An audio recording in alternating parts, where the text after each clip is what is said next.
আসসালামু আলাইকুম। কি প্যানকেকগুলো দেখতে অনেক কিউট লাগতেছে না? আমারও কিন্তু দেখতে অনেক কিউট লেগেছিল। সবগুলো কেমন দেখেন একই সাইজের হয়েছে। আপনারাও যদি এরকম প্যানকেক বানাতে চান তাহলে চলেন রেসিপিটি দেখা যাক। আজকে আপনাদের সামনে আমি চকলেট প্যানকেকের রেসিপি শেয়ার করতে যাচ্ছি। চলেন তাহলে আমার রেসিপিটি দেখা যাক। আমি কিন্তু প্যানকেকটা একটা মাত্র ডিম দিয়ে তৈরি করেছি। ভাবা যায় একটা মাত্র ডিম দিয়ে এতগুলো প্যানকেক তৈরি করা যায়? চলেন তাহলে আপনারাও বানিয়ে ফেলুন। এখানে আমি একটা বাটিতে প্রায় নর্মাল টেম্পারেচারে রাখা একটা ডিম নিয়ে নিয়েছি এবং ডিমটাকে ভালো মতোভাবে ফেটিয়ে নিচ্ছি। আপনারাও ঠিক এভাবে ফেটিয়ে নেবেন, কারণ ডিমটা যত ভালো মতোভাবে ফেটাবেন কেকটা কিন্তু তত স্মুথ হবে।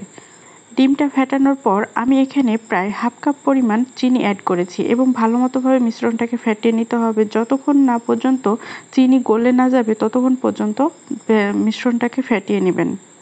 এবং স্বাদের ব্যালেন্স ঠিক রাখার জন্য আমি এখানে ১ চিমটি লবণ অ্যাড করেছি এবং ১ টেবিল চামচ আমি রান্নার তেল ইউজ করেছি। আপনারা চাইলে অলিভ অয়েলও ইউজ করতে পারেন এবং এখানে হাফ টেবিল চামচ আমি ভ্যানিলা এসেন্স ইউজ করেছি। আপনারা চাইলে এখানে লেবুর রস ইউজ করতে পারেন। ডিমের গন্ধ যেন না থাকে এইজন্য আমি ভ্যানিলা এসেন্সটা ইউজ করেছি। এখন নর্মাল টেম্পারেচারে রাখা কাঁচা দুধ আমি একটু অ্যাড করে দিলাম যেন মিশ্রণটা একটু তরলভাবে থাকে এইজন্য। মিশ্রণটা যখন ভালোভাবে মিশ্রিত করা হয়ে যাবে তখন এখানে আমি প্রায় ১ কাপ পরিমাণ ময়দা দিয়ে দিয়েছি এবং ২ টেবিল চামচ আমি এখানে কোকো পাউডার এবং ১ টেবিল চামচ আমি এখানে দিয়েছি বেকিং পাউডার।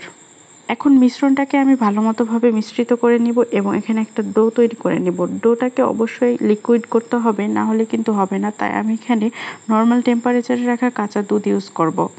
আমি প্রায় হাফ কাপের বেশি পরিমাণ দুধ ইউজ করেছি।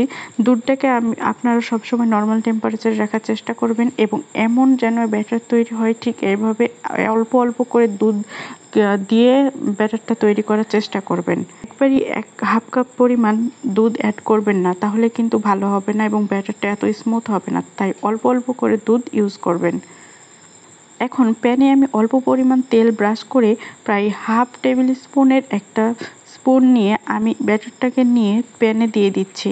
আপনার স্ক্রিনে দেখতে পাচ্ছেন আমি এই স্পুনটা ব্যবহার করেছি শুধুমাত্র সাইজটা ঠিক রাখার জন্য।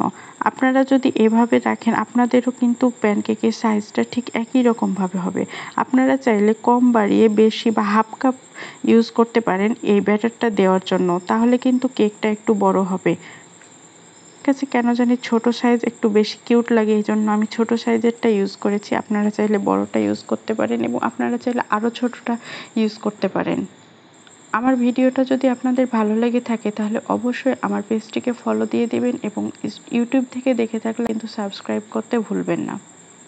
এখানে কেকটাকে আমি প্রায় ৩-৪ মিনিট ধরে ভেজে নিয়েছি। আপনারাও ঠিক এভাবে করবেন এবং তেল একদম কম দেওয়ার চেষ্টা করবেন এবং